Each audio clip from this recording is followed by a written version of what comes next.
All right, let's get after it, gentlemen. It is a beautiful Wednesday. Actually, it's a little bit nasty outside right now, but it's a beautiful day to record another episode of the Movewell podcast. Excited to be here, and we're if you're watching live, if you're watching back on this video, you can see that we're changing things up a little bit. So we are working as we go and hoping to perfect this setup. But right now we're working with what we've got. And again, it all looks a little bit different, but we're excited to talk today. Kevin and Wade are snickering over here on the side. Not really sure why. I will say, though, we worked so hard to keep where my hand comes in view. And then Wade shoves it. 3 seconds, I pull my hand right in view. So I'm sorry. Wade shows it in frame. Show up on the screen. Yeah. Yes, that's what I was about to say. To give some context to that, though, we can see everything that's happening directly in front of us on the TV screen, and it just allows us to fix things as we go, and also watch ourselves and laugh at ourselves. But anyway, all that being said, the power of habits. And right before we started, we had all kind of planned on Kevin just running the whole show. And he was like, now you guys talk some too. You all make sure you talk some too. I just want to give you guys a moment at least. Give us some time at least to have a little bit of spotlight. It's usually all Kevin wins, so it's good. But no, I think today we can all obviously apply our knowledge and the things that we know based on experiences that we've had, things like that. So Wade, you want to kick us off with anything about habits or goals, any context that you've got? That's very vague, but it gives me a big open end to kind of get this thing started. Yeah. Before we get to So that, it's perfect. Wade, I want to cut you off. All right. Well, here we go. It's Kevin Wynn show already. Cut me off. Before we get It's to all that, good. I want to talk about our new executive wellness program. Yeah, let's do it because again. you might be hearing this and you might be wondering what you might be thinking about accountability. You might be thinking about new goals or habits or things you're trying to achieve in the new year. And we have a program for you. So we have our new executive wellness program. Historically, Movewell has only been an employee benefit through companies, but now you can have Movewell for yourself. So if you are a business leader, you're looking just to optimize your life, your time, need some help with accountability, need some help with training, you have some nagging injuries, you have low back pain, maybe you have some chronic disease that you're managing like diabetes, hypertension, our team can work directly with you. And so make Movewell a part of your New Year's resolutions. We're here to help you and support you in that. If you want to learn more, you can visit our website or you can email us at info@movewell.com. or send us a message on social media at Movewell and all social media handles as well. So just wanted to do a little PR plug there as we're getting started, because you might be listening to this and maybe we say something that you connect with and you're thinking, oh man, this is the perfect solution for me. Or maybe you're already a Movewell client and you use our program. Just remember that Movewell is here for you. We're here to help you. We have a team of dedicated professionals to help you achieve your goals, to establish good habits, basically to accomplish all the stuff that we're about to talk to today. Now you can talk, Wade. No, well, I can set us up, Wade. I'll set us up a little better. I'll tee us up a little better. And honestly, I know Kevin said to give us some time to talk, but I do think it would be good for you to give the kind of like the intro to this first question that'll kind of kick the conversation off and we can all chime in. But I think just talking about the importance of having a purpose and why it actually matters. And then once we, kind of establish that and again, Wade and I can both jump in, but the importance of having a purpose, why it matters, and then we can kind of almost go subtopics from there, and break it down. We've joked about this on the podcast before because that's all I talk about. Yeah. And I can get a little too hung up on that at times. I think sometimes you can think so much about where you're trying to go, what you're trying to accomplish. But I think this does all start with that. I think of purpose basically being the destination. So like, where am I trying to go and what do I want my life to be about? And we've talked about that on past podcasts, but just to kind of hit it on a higher level real quick. I don't think many of us spend enough time thinking about what we're trying to actually accomplish in life. We just get so busy. We're going through the motions and we're just we're in a reactionary mode all the time. But it's important to take a pause and think about, okay, what do I actually want to accomplish? I think little kids are great about doing that. You ask a child, what do you want to be when you grow up? And my daughter's going to tell you like 3 things right away. Yeah. And she thinks about that all the time. And then at some point, maybe you go to college or you jump into the workforce, you start a family, you kind of forget about all that. which isn't a bad thing. I mean, I think sometimes as children, we have these, every kid's gonna be a professional athlete or an astronaut or something like that, right? But I know that we all have specific gifts and talents that we were uniquely created with, and we can utilize those to really just have a great life first, but also to help a lot of other people and to improve our society and those that we're around. And we just minimize those. One, we are our harshest critics. We tell ourselves, no, I'm not good enough. I don't actually have that talent. I can't actually do that. It's one of the first things we do. We're great about doing that. The second thing we do is we just lose sight of dreams, and we think that they're selfish. We think that they're just stupid. We're afraid of criticism for trying to strive towards those dreams and goals. And I think our purpose a lot of times are rooted in those things. So those things that maybe as a child that we are drawn to and that we're passionate about, and that we, see that we have talents in, or that we just love and enjoy, at some point we minimize all of that and we say, okay, yeah, well, I'm just supposed to get a job and, do X, Y, Z, and that's what I'm going to do. And that's all true. Like, we have to work, we have to do all that stuff. I'm not saying don't go work and all those things, but I think we can still align our life and our work and all stuff with our purpose. And then we need to know what that purpose is. So almost like reclaiming that a bit. For me, that's like getting outdoors. And I mean, did we talk about my creek experience? We talked about that on the podcast last week. I don't remember if we did. I don't think we did. I don't know that we did. Tell us about your dreams, Kevin. Yeah. You're the dream. Wade's the dream weaver. But I don't know. I think Wade's the implementer. He dreams. Well, he's vision. It's interesting. We can talk about that too. Yeah. That's This another podcast. podcast. Podcast is getting off the rails. Here we already, go. guys. I love it. No, but I just think we got to do stuff that kind of awakens us a bit. I think through that we start just that purpose starts coming back to us. I think we start living again. And so anyways, all that being said is you need to know where you're trying to go, what you're trying to accomplish, because none of these habits, none of these goals matter if I'm doing something consistently or setting these goals, and then by the time I establish those and maybe I'm executing on them, in a year or two, I might get to this place that maybe I didn't even want to be at. It's like, so, if I don't know where my destination is and I plug in habits, or I always say the GPS, they're the turn by turn thing to get us there. And maybe the destination I select is totally off. It's somewhere that maybe I'm not even, my gifts and talents aren't even aligned with, which I know from experience, if you are working really hard to be something that maybe you weren't even really created to be, you're not really going to have fulfillment when you get there. And so spend some time in reflection and understand what your purpose is in life. And that's going to evolve and change. And maybe you're not going to have a great picture of that right away, but at least some form of that. Yeah. You've got to have that, or none of this stuff matters. I think with your purpose too, it's a constant refinement, right? So, I mean, through more discernment and the more that you understand in your life of where you're trying to go, it's going to change. It's not like you end with the destination at 10 years old. I'm thinking about back to myself at 10. Man, I wanted to be a marine biologist. I wanted to free all the orcas in the world after watching Free Willy. So, like, obviously, what's a common theme out of that from what I do now? I'm helping people. It's not helping orcas. That's a bigger job. Basically the same thing, But then that changed into, man, I loved through like high school, like working with youth, working with kids. So I was like, all right, well, what's a medical professional job that I can do? I want to be a pediatrician.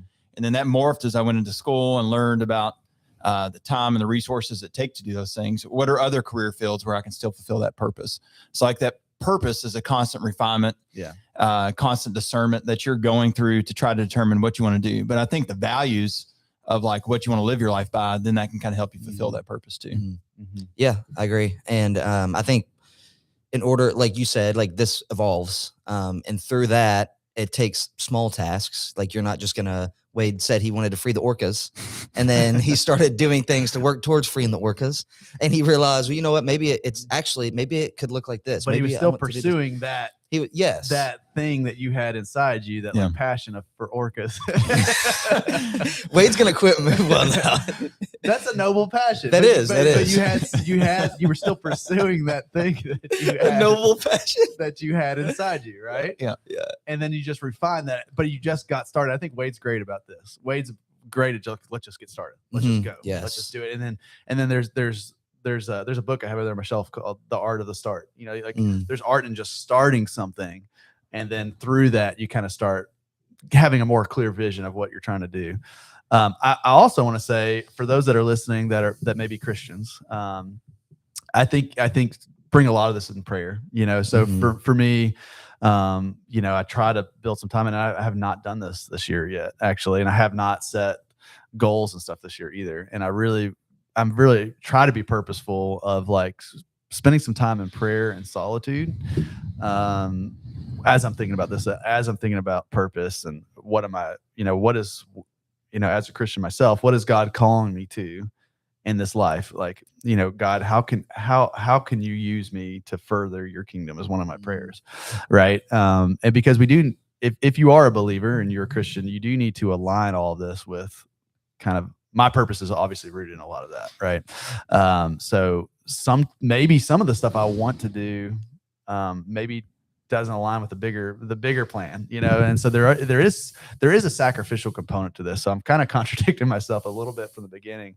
You know, you may feel called to something, but maybe it's not the right time either. You know, there's a lot of things I want to accomplish in life that, you know, I'm passionate about. And I do think God is calling me to those things, but this season of life isn't the right time to do it. I have young children. And so maybe I have to pursue that calling a bit of a different way, but I'm still going towards that purpose, but maybe I'm doing it a little differently than I'm going to do it when I'm 50, you know? So I think bring all this, if you are a believer, a Christian, it starts with prayer. It starts with solitude, because you may unlock something in that as well that you never even considered. I know for me, it's just constant. There's like revelations all the time. Like, oh my gosh, I never realized this about myself. And then start asking yourself why, you know, why am I passionate about this? And maybe, or why am I trying to pursue this thing? And maybe there's something more deeply rooted in even that, you know, and eventually just kind of get to the bottom of what that core thing is. Yeah. And just so asking why is very powerful. So my recommendation is, so if you're thinking, okay, it's the new year, I want to set goals. Great. That's cool. Everybody's really good at setting goals and failing with their goals, me included. But like, ask yourself, why do you want to accomplish that goal? What's the root behind it? And spend some time in prayer, spend some time in solitude, spend some time thinking about your life. Where are my gifts and talents? What things am I passionate about that maybe I'm not pursuing? And make sure that the goals you set this year align with all of this other stuff. And it's going to be different for everybody. There's no science to this, exact science. I mean, it's all different for everybody, right? But spend some time in that. I think that's my recommendation. I think all of us are saying the same thing. Do some self-reflection, spend some time in prayer, spend some time in solitude. Think about the things that maybe you've always wanted to pursue, but that you've been your harshest critic and said no, and determine, is this the season to maybe start pursuing that? And maybe it's just taking one step in that direction. You know, maybe it's not doing the whole thing.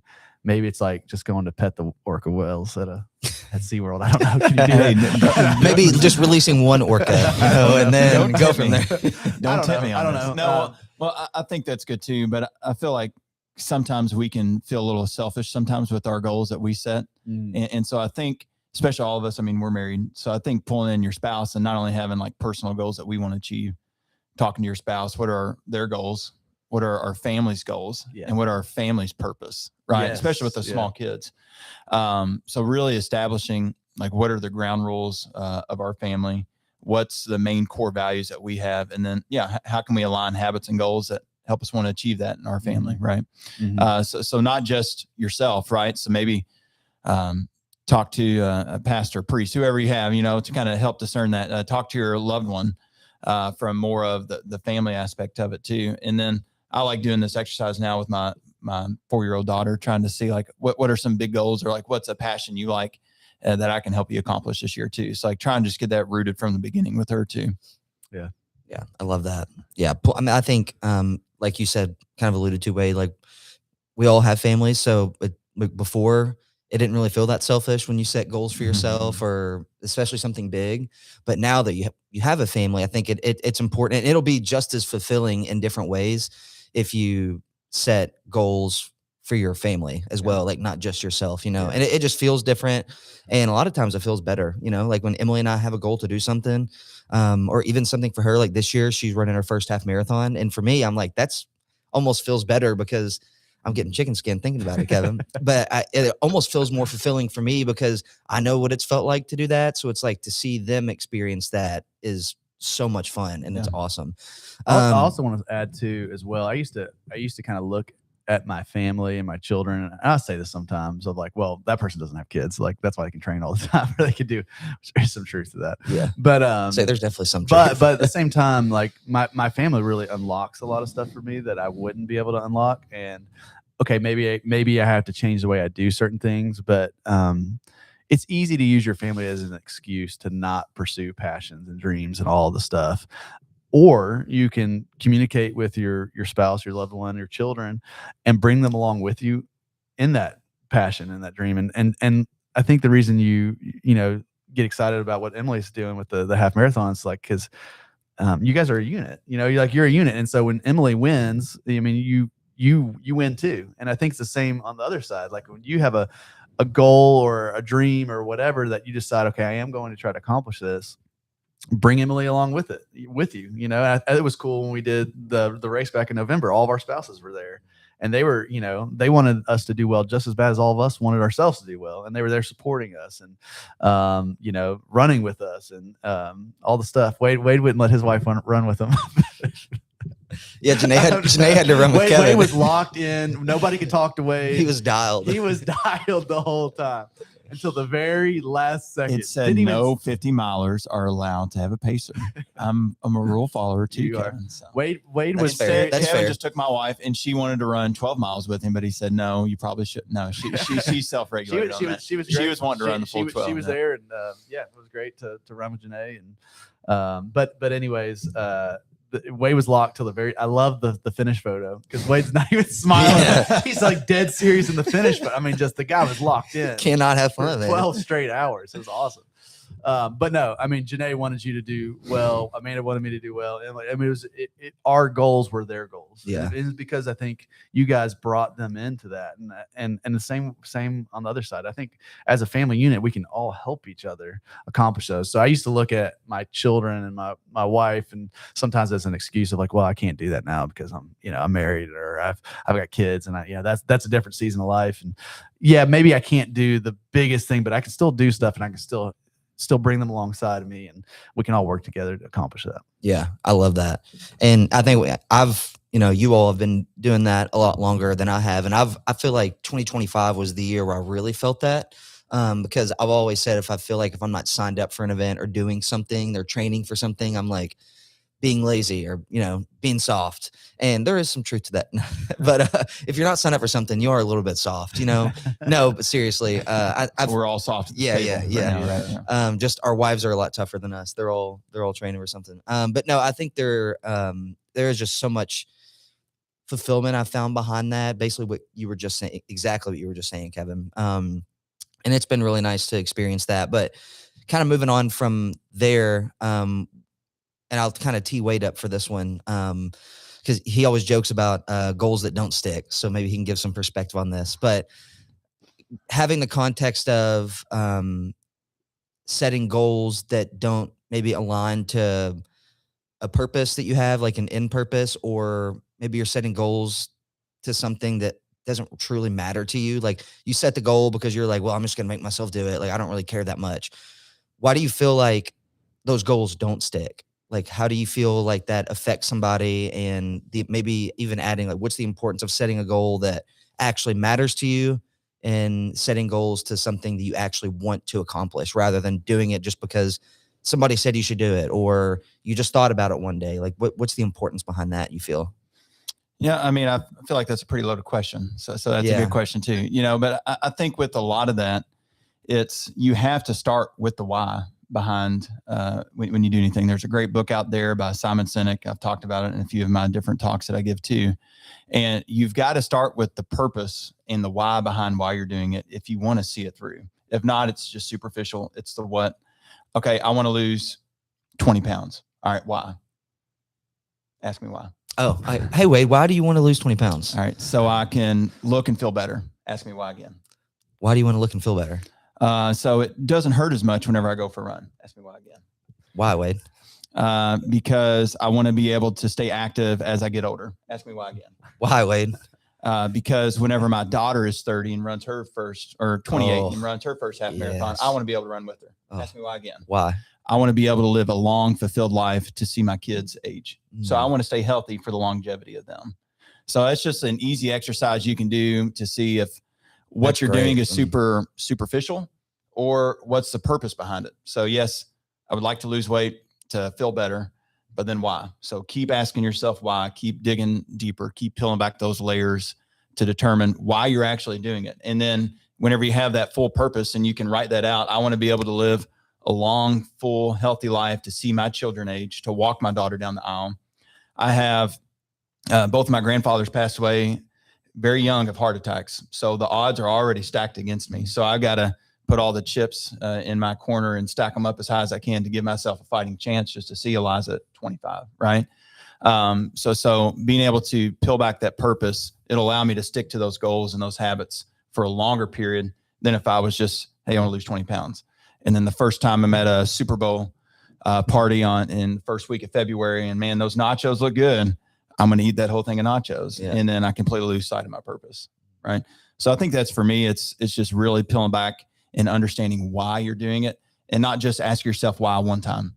Keep asking more, and there's just kind of that discernment process that Kevin talked about earlier. Just keep discerning why you want to do it, and that's a practice that I've been doing probably just the last couple of years. It's something I'm not very good at, and something that I continue to try to refine and want to get better at in all areas of my life, and not just like fitness. And that's more at this time of year that people are Has thinking that helped? Has that helped your goals?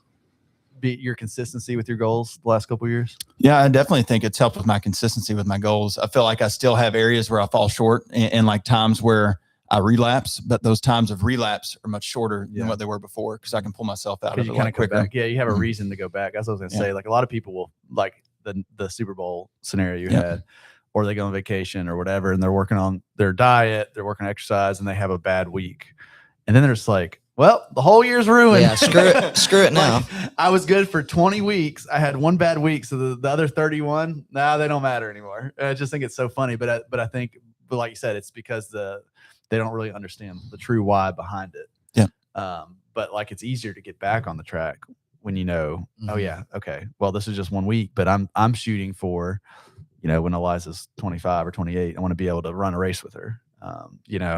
I have a goal on my mirror right now at home that I want to be able to run 100 miles in 2062.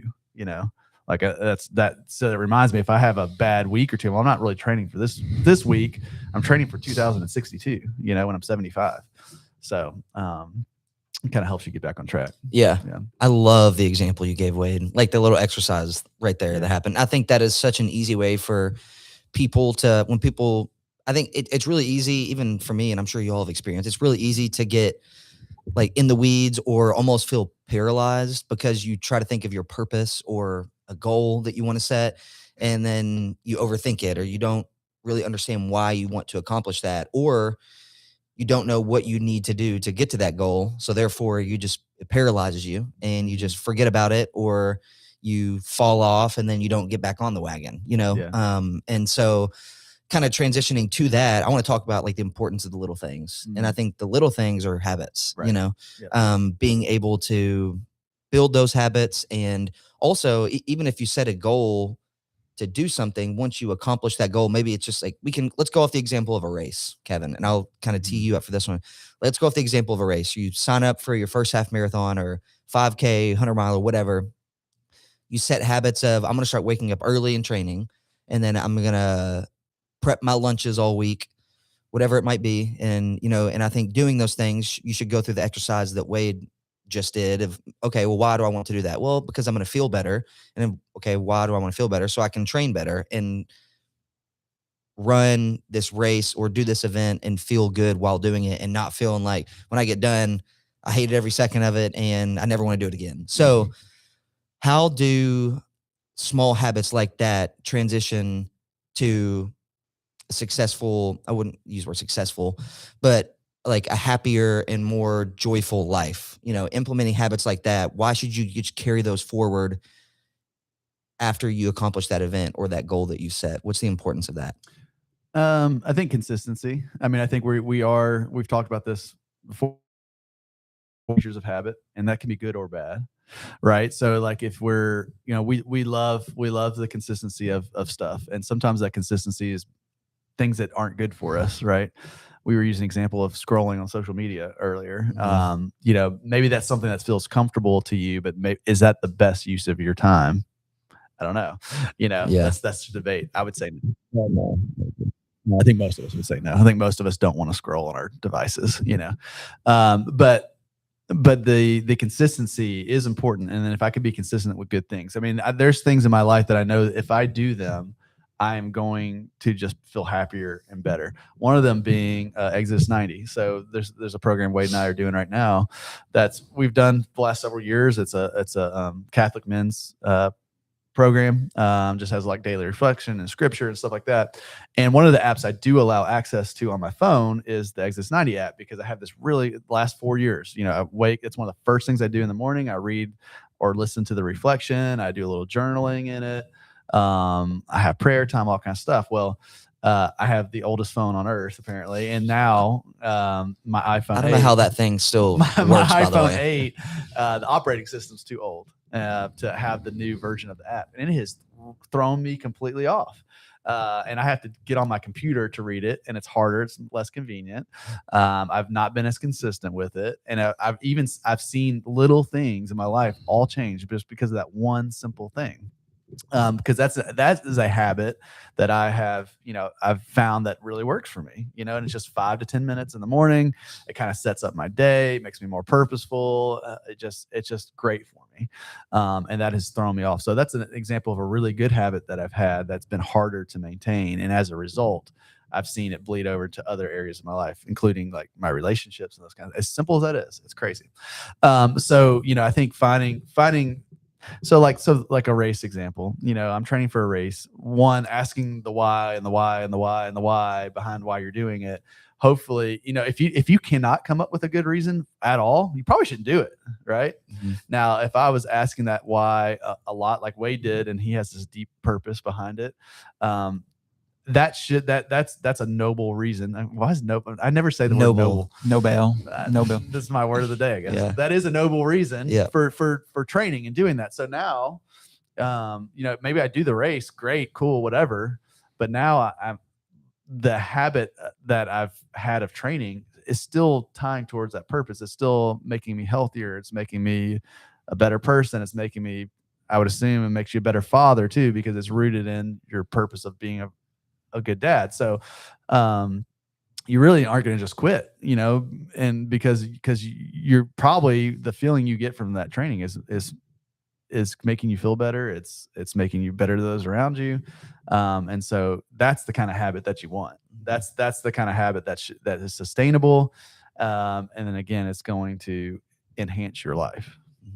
I say in those habits too, Kevin, even just speaking as little as like Exodus 90, like the small habits that we do with that, can you feel it already change some in your life already to those around you? Right. Yeah. And you already spoke to that. Like it makes those around you better too. Yeah. When you hold yourself to a higher standard, it's going to rub off on your family. It's going to rub off on your friends. People are going to see you differently and ask, what the heck is going on with you? And so it's just a positive impact, not just for you, but to everybody else around you too. Yeah. And that was one of my reflections this year, Wade. And, obviously I kind of go through it all year, but the 90 days that we're in right now leading up to Easter is pretty intense. And there's lots of disciplines and all this kind of stuff. And the purpose of those is to take the focus off ourselves, and deny ourselves comfort. And when you're fasting and stuff like that, and your stomach growls, like you're denying yourself food is the obvious answer, but comfort, pleasure, all those kind of things. To take the focus off yourself and to put it more on others and on God. What are we 10 days in? 10 days in, yeah. 10 days in. What I've realized in the first 10 days is, gosh, I was getting to a place I was getting really selfish again. Mhm. Like it really, like, and I didn't know it. And I was doing things and resenting others when I did them, because I'm like, well, I have to do it was all pointing at me. Like, I'm doing all this and this person's not doing it. And I was getting resentful or whatever at times. And I realizing and now it's like a complete mindset switch of like, I'm glad I'm doing this and this person doesn't have to do it, because I care about them and I want to help them. And it's just amazing how these small little habits that we're doing has changed my perspective, but then also as a result builds others up around you, because when you're caring for others and you're helping them, that makes people feel good, and then they treat you better. It's just this full. And then they treat other people better. They treat on other top of that, people better. So it's just the gift that keeps on giving. Yeah. It's crazy. All this stuff. It's stuff that we know, but it's harder to practice, And so habits like that, those are the kind of habits we want. Scrolling on social media, I don't know if that's going to necessarily help you and help others around you. I'm not saying that's evil or bad or anything like that, but if that's like one of your most consistent habits that you do, maybe it's time to reevaluate that habit and think about your purpose and like, is that getting me closer to where I want to be as a person, or is that getting me closer to accomplishing the goals and dreams that I have for my life and for my family?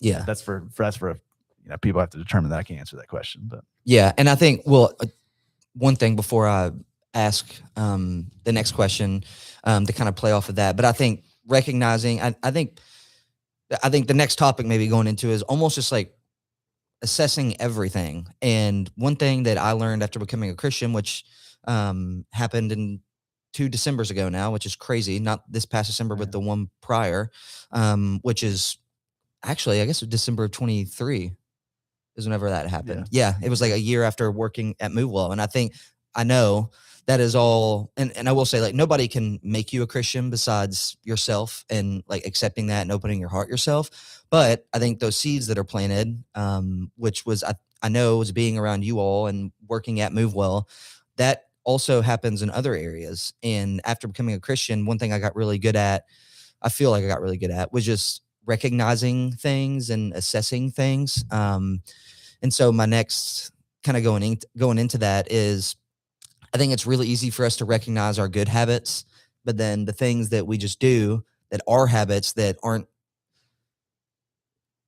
helping us become who we want to be and where we want to go, we just forget about those. Like the scrolling social media thing, like I know I do that at night all the time, and I never think about that as being habit. I'm like, oh, I just scroll every night. That's what I do. It's like, that's my nighttime routine or whatever it might be. But no, that's a habit, and it's not a good one for where I want to go and where I want to be. I mean, I don't think it's not like it's not evil. I don't want to.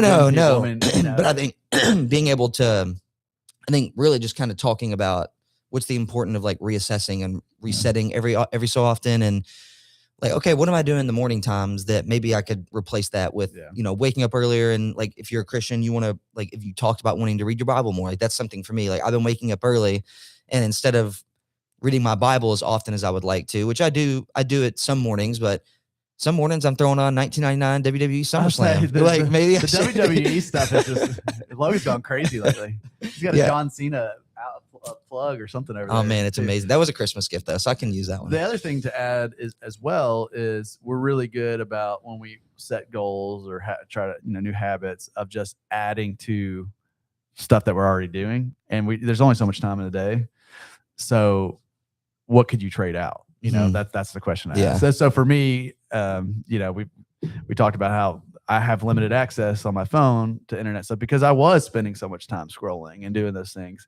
And so I knew I had to take that away. I also know my discipline's not great. It's so funny because when people hear that I don't have the internet on my phone, they say, oh, you're so disciplined. I'm not disciplined. I can't get on it. It's because I'm not disciplined that I just find it so ironic and funny. It goes both ways. I can't get on it because my wife has the code to get on the phone. If I had the code, I would be scrolling all the time. So I'm not disciplined, and I know that about myself.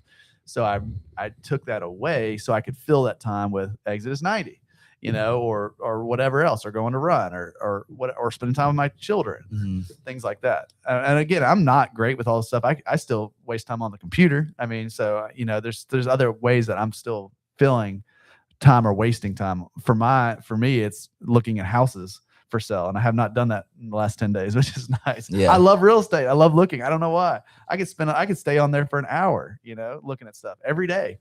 It's weird. I don't know. I just love it. Yeah, but I think that's good. I mean, I think it's almost, I almost think of it sometimes as almost like a shock factor. Like sometimes you just need to, like you said, what was the name of the book that you had mentioned earlier? Art of the Start. Art of the Start. Like Yeah. it is just the art of the start. Like sometimes, like if there's something that you want to do, and maybe you felt called to do it, or you spend time in prayer about it, and then you keep. Sometimes you just know. You It's like, just know. I want to Most do it. people know. If Most you're people listening to just this know. podcast, you know the thing. I mean, like Yes. you don't have to spend much time thinking about it. You know, Pull what the it is. trigger, do it. Like there is art to that, of just doing it. And like it's almost like the approach of like, you fake it till you make it. You just figure it out. You just do Yeah. it until you do it. You just start, and then you start developing good habits out of it. And it could be something totally unrelated from fitness as well, Yeah. whether it's business related or family, or like taking things off of your phone, whatever it might be. Like there's things that are going to change, and it's going to feel weird for the first 10 days, whatever it Yeah. might be, not looking at real estate for 10 days, like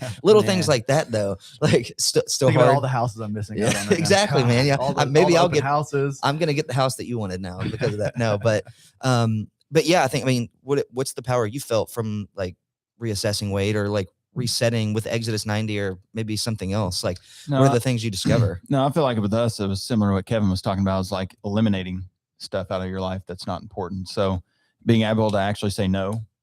So a habit that I am terrible at. I say yes to everything. Pull myself into moving people on the weekend, taking time away from my family, which like I love helping people. So I'm obviously going to say yes. Right. But it's Releasing an always like- orca, Or things like releasing that. an Yeah. I drove down to Florida last weekend, broke into SeaWorld and through the orca. into the- It was, you pull your family in to do that stuff. yeah. though, So I'll take Owen with me next time. So, but no, it's just like, what can we eliminate, or what can we say no to Mm. that will allow us to reclaim time with our family, especially with small kids? I feel like one of the biggest things people always say is like, the time goes by fast, just soak it in. Mhm. Our kids are 4 and 2. My brother was even talking to me about that yesterday. And like his kids are now 13, 11, and 8. So, I mean, they're getting up there in age. So like, and he was like, I just wish I would have savored in the moments at the ages that your kids are at now. So he's like, just enjoy it. So what can Janae and I do to make sure we're just more present at home, fill our kids up with what they need, and give them the time and the presence of just us. So Kevin talked about removing his internet off his phone. We've removed the TV and the internet from our house, so we don't even have that. We noticed our kids were in terrible moods after they watched TV. All they wanted to do was scream and watch TV if they could see the TV. Yeah. So we were like, we are just sick of it. Let's just get rid of it. It didn't really bring life to us. It was nice as a pacifier to put the kids in front of, to allow us to do the dishes, to clean up the house. But like, we can include those kids in those chores. It may take longer, but we can at least teach them skills and responsibility, involving them with it. Is it easy? No. I mean, I've been trying to clean my house for 2 weeks now, and it's still not clean. But I mean, Or when it is clean, it's a mess anyway. yeah, in 30 minutes. it's a mess. Yeah. We get our house cleaned, and it's, within 30 minutes, it's back to where it was before. So like, is that really a priority we need to be focusing on right now? Mm. So probably not. So we removed the internet to make that harder for us to get on our phones at the house, because it's easy to find yourself scrolling at nighttime whenever I'm doing nighttime routine with my kids, and taking away that precious time with our kids. So I think it's just assessing where you're at. What are some things you feel like your family can either do away with, or things you want to add in that is a priority to you, and discussing that with your spouse or whoever it may be. And then setting your habits and your goals around those core values that you want to hold up in your life. Yep. And I think that's the easiest place for you to start. And I think a big thing, and you may be already going to talk about this, Logan, but just not having too many goals, not having too many habits. I'm the worst about that, especially back in the day. I would have so many things. You just can't accomplish everything, and so just having simple goals, just a few of them, like 3 to 4 for the year. Like, it doesn't have to be big, and having 1 or 2 habits assigned to those. So, you guys know my weekly running goal is always 38 miles a week, or my goals typically my bigger goal is to be able to run at 75. And then usually I'm going to find a race to do. And then it's 38 miles a week. It's Which puts you at what, 2,000 miles a year? just under. I did the math. It's actually like a little under. I was Oh, like, really? That's awful. I should just do 40 miles a week. I don't There know you where go. I came up with 38. It's like I don't 20 know. miles under. Huh. But whatever. 40 will get you there then. Yeah. Well, then it's like a little over. I don't know where I don't know why I came up with 38, but I did. And it's like the sweet spot for me,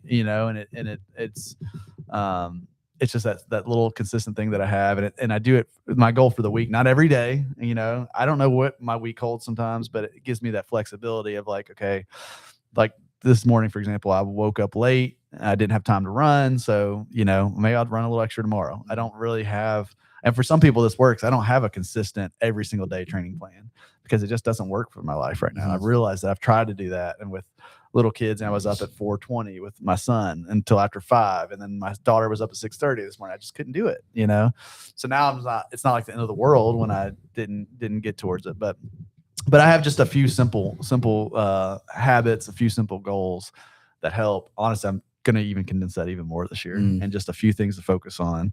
And I think as we get older, we get a little bit better. Not necessarily even older. I mean, it's just, I know a lot of older people that are horrible habits. They have no goals. They have no dreams. But I guess I would replace that with the more we attempt this, we get a little bit more refined and a little bit better at it. And I think less is always more with this stuff. And so, just starting small.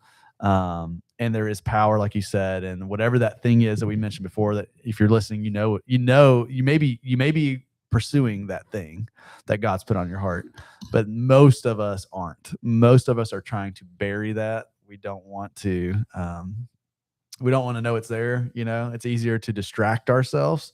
And that's what, let's be honest, that's what scrolling is. It's distraction. It's a habit, but it's a distraction because either it's a distraction from things in life we don't want to think about, we don't want to address. It's a distraction from responsibility. It's a distraction from reality, but it's a distraction. And that's why we love it. We love doing those things. And for me, the house hunting I figured this out about myself. It's a distraction from reality.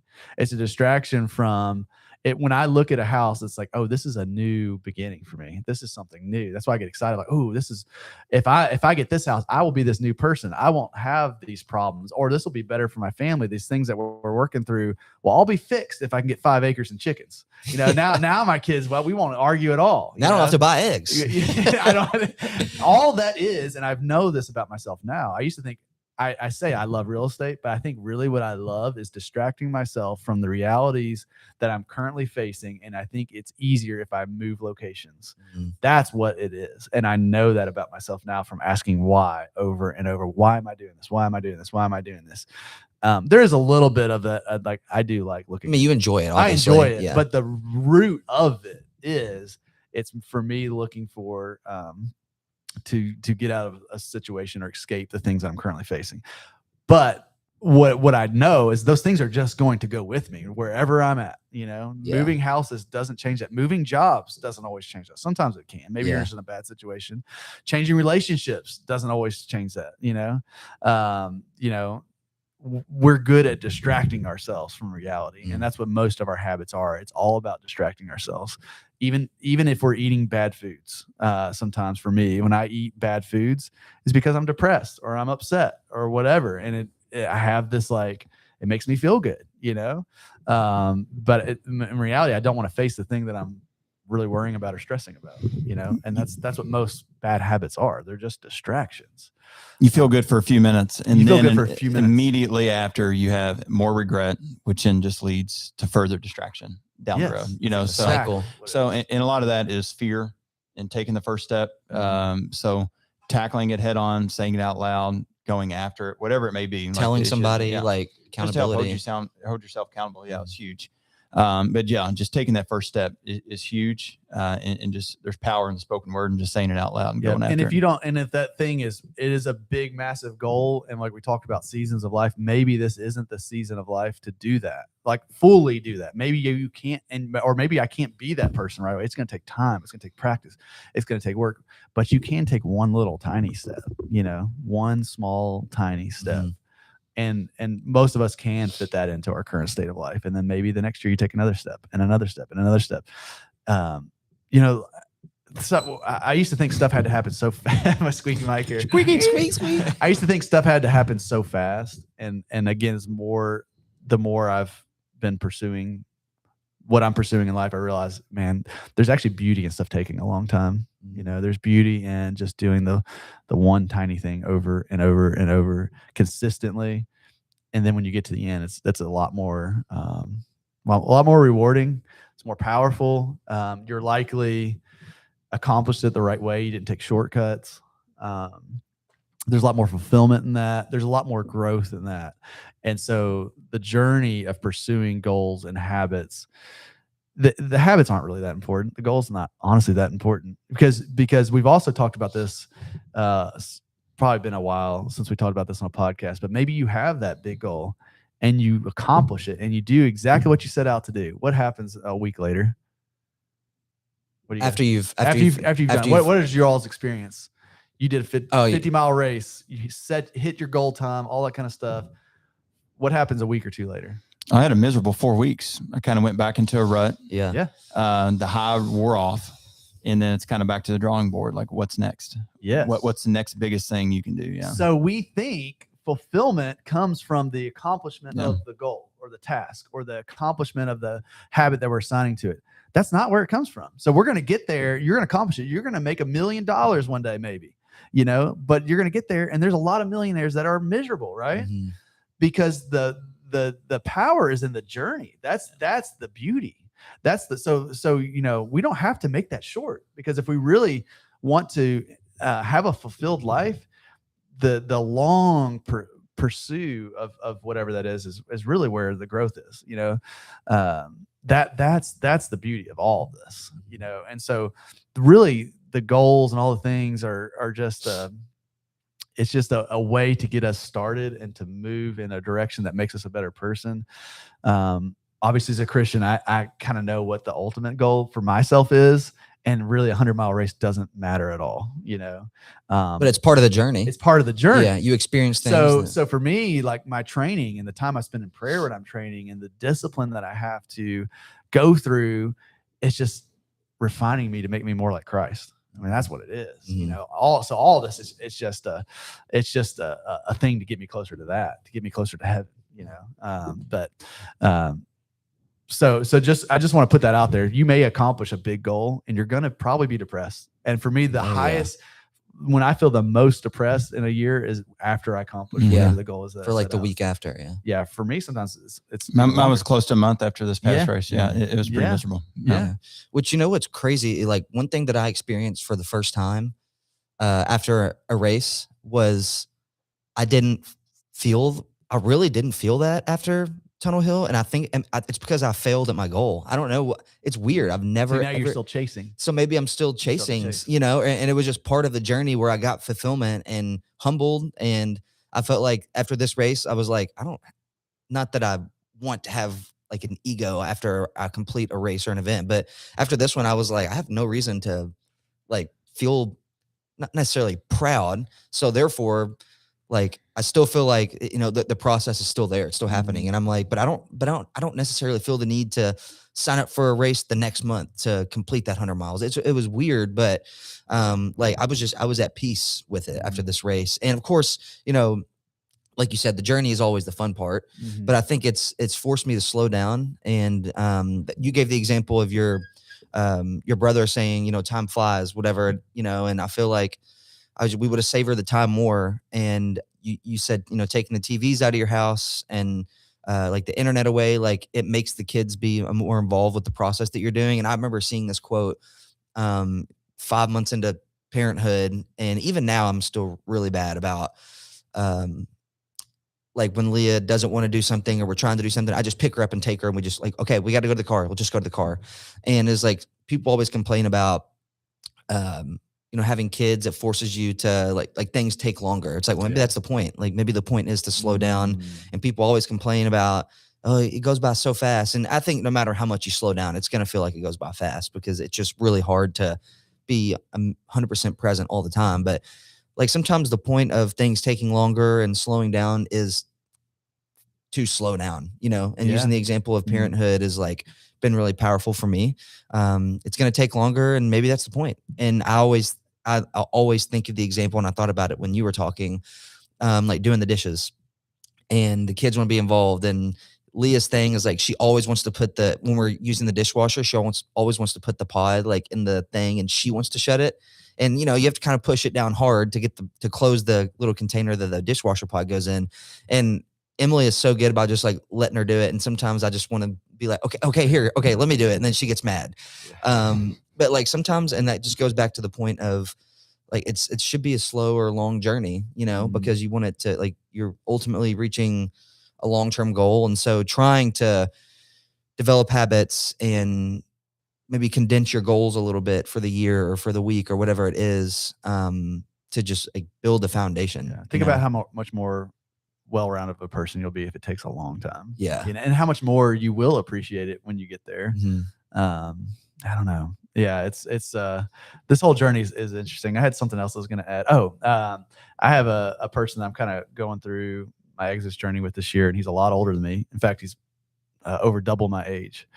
And we check in and stuff on a daily basis. And he sent me a text yesterday morning, and it just really, really struck me. He said some stuff, and at the very end he said, "Another day to live!" ! And I was just thinking about how different his approach to life is than mine. You know, him being on the other side of life. You know, every day he wakes up is a gift, and I wake up thinking about my task list and all the things I have to do, and almost sometimes dreading the day. And it's like, man, I want to take that approach in my life at 38. You know, and if I can take that approach, think about more sweeter every day is, you know, and if I can live every day like this is my last day, you know, I'm not gonna be dreading talking to you guys. Normally I do. No, I'm not. You know, this we can feel the dread. Yeah, I'm not gonna be dreading taking my kids to whatever thing we got to do tonight. I'm gonna be soaking it all in. It just really, it was something he just sent and that probably didn't think one thing about. Oh no! And it just totally hit me like I hope he's listening. Ton of bricks. Yeah, it was like, wow, that's so powerful and so wise. That's a person that's been pursuing excellence and pursuing God for a long, long time. Just has a different perspective than me, and I am pursuing still superficial things. And so, you know, dreading stuff that maybe distracts me from this or that, or, you know, time with my kids, I got to run over here because I could be more productive in this time. But no, like another day to live, I'm going to soak in every single second of those children, you know, every single second of this conversation and everything that we're doing today. And I just want to be more like that. That's going to be probably one of my goals this year of like, how do I live more like that? You know, last year was more of, peace and joy, you know, which I think probably still kind of the same, but I was just really stressed, really anxious last year. I was like, I want to just not be like that. And this year is a little bit more of like, I just want to soak in the moment. And I guess it's probably kind of, now as I'm talking out loud, they're kind of the same thing. Kind of the same thing. But I think that it just goes back to presence. I feel like with mine, I just want to be present in every situation I'm in. The good times, the bad times where it sucks to be present. Yeah. But just being able to just sit in it and not distract yourself is huge. We lost some family members this last year, and man, it was easy to distract yourself during those times. Yeah. But like just being present with your family, your loved ones, like you said, the time is going quick, and just being able to be present in the good and the bad, it's an easy goal to do. Or it's not an easy goal to do, but it's something very simple that I'm trying to do this year. When I went on silent retreat last year, it's a year and a half ago, one of the monks there told the story about this kid that would go and there was like an elderly couple that lived next door, and this kid would go and play with this elderly couple, cook with them, do whatever, and eventually the lady dies, and so this old man is living by himself, and the kid would go over there, and eventually one day the mom said, well, what do you guys do when you go over there to play with Bob or whoever? And he's like, we just sit and cry together, you know. And like you said, Wade, like there's, you know, even just being able to sit in the hard stuff and then be present for the people that need you to be present, and just, you don't have to do anything, you don't have to fix anything, you don't have to say a word, you just cry with them, you sit with them, you be with them, you know, and that there's so much power in that. I have a close friend that I think I've wanted to fix for a long time, and I think one conversation is going to change his life or this or that. I'm like, he doesn't need that. That's not going to change anything.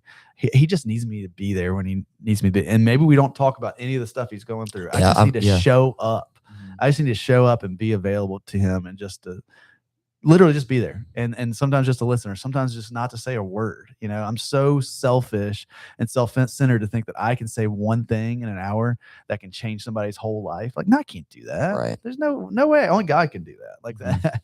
But I just need to be present. I just need to sit there. I just need to be with them and go through the journey with them, which isn't easy. It isn't easy.